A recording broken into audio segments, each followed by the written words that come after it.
16واں عمل جس سے انسان کے گناہ معاف ہوتے ہیں وہ ہے عرفہ کے دن روزہ رکھنا۔ جو شخص یوم عرفہ میں روزہ رکھتا ہے تو اس کے گناہ معاف ہو جاتے ہیں۔ یوم عرفہ کہا جاتا ہے 9 ذی الحجہ کو، یعنی عید الاضحیٰ سے ایک دن پہلے کا دن۔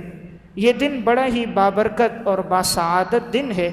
جو شخص اس دن روزہ رکھے گا، رسول اللہ صلی اللہ علیہ وسلم نے فرمایا صیام یوم عرفہ احتسب علی اللہ ان یکفر السنۃ التی قبلہ، جو شخص یوم عرفہ میں روزہ رکھے گا مجھے امید ہے اللہ کی ذات سے کہ اس کے 1 سال گزشتہ کے گناہ معاف ہوں گے، والسنۃ التی بعدہ، اور 1 سال بعد کے گناہ معاف ہوں گے۔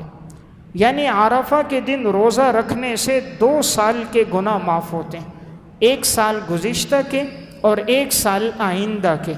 تو عمل بڑا مختصر ہے اور فضیلت بہت زیادہ ہے، اس لیے انسان اس کا بھی اہتمام کرے۔